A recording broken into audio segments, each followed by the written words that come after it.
patriotism for Memorial Day in May, when we honor those who've died serving our armed forces, through the 4th of July, when we celebrate the adoption of the Declaration of Independence. Most of us are familiar with challenges and sacrifices of our nation's veterans, but what we do not know is that military veterans are twice as likely to develop ALS as those who haven't served in the military. There is help out there. Joining us this morning to tell us about that, Chuck and Stacy. Shredderman, did I say your name right? You got it, Shredderman. Shredderman, good morning. Good morning to you both. Thank you so much for joining us. And I usually do start with ladies, but Chuck, I do want to hear from you about your story with, I hope you understand, your story with your diagnosis. Tell me about it. I was diagnosed in April 2015. I'll let my real wife tell you about the story. So he started to have symptoms of lower muscle fasciculations in his legs, and so this Army Ranger, you know, he had served 26 years in the Army, and he was having a hard time with his balance and having a hard time with his gait and standing at the position of attention and running. And we retired from the military, and about 6 months into his civilian job, he was diagnosed with ALS.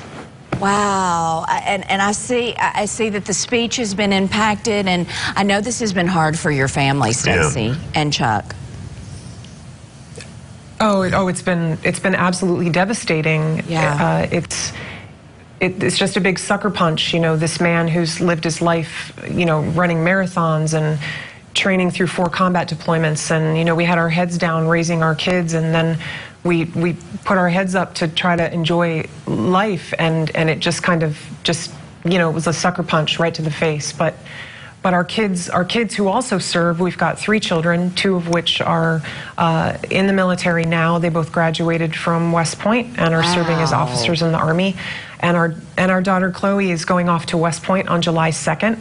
So we're stalwart. They're proud of their dad. They're proud of his message. They're proud of his courage.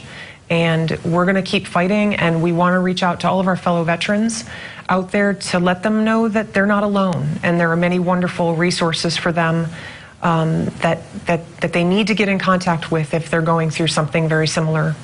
And I'm so glad that you brought up isolation, because that is very common in this disease and ALS, and especially, as you mentioned, I mean, Chuck lived your whole life. You lived, Chuck, everything you did so wonderfully, and it was so amazing. And then, like your wife said, it was just like a gut punch. Yeah. I mean, wow, you know. And so how do you maintain the positive spirit, Stacy, that I see just exuding from you? And what is your message to fellow veterans? Well, I get it from him. I get it from him every single day, and his mantra has been so what, now what? So what, we have ALS, now what are we going to do about it? And so he has spent every single day, getting up and going to physical therapy. Wow. Getting acupuncture. The VA has been marvelous. He gave me 32 years of a wonderful life. We've lived all over the world, and I owe it to him every single day to wake up and to make sure that every single morning feels like a Saturday morning, because that's what he deserves. You have to have a good sense of humor. Yes. Like, I talk like Kermit the Frog, but you know what? What are you gonna do? What are you gonna do? What do you do? Tell us your message to other veterans. If they're having some of the symptoms that you said that Chuck had, tell me those one more time. So first it was muscle fasciculations in his lower extremities, and then he started to have balance issues. He just kind of felt like he couldn't catch his balance. And then eventually it would kind of work its way up his legs and up to his right side, and then he started to have weakness in his right hand. And that was really the telltale sign that something was really amiss, and that's when he was diagnosed. So I would say immediately, if you start to have these symptoms, to obviously document them, but the VA is such a tremendous resource.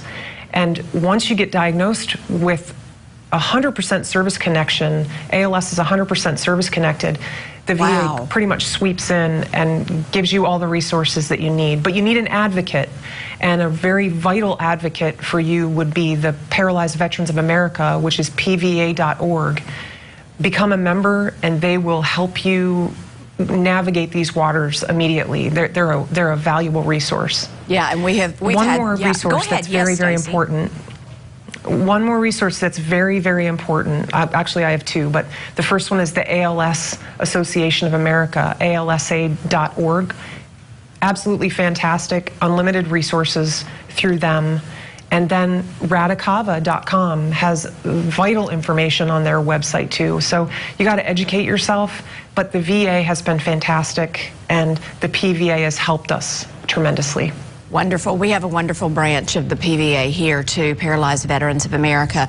Thank you so much for joining us, Chuck and Stacy, really and truly for sharing your story. I have no doubt that it will touch thousands of lives and help so many more veterans in and around our community. Coming up, we are going live inside Memphis Animal Services to meet. Take a look. We have got some furry friends to introduce you to, and we will do just that after the break.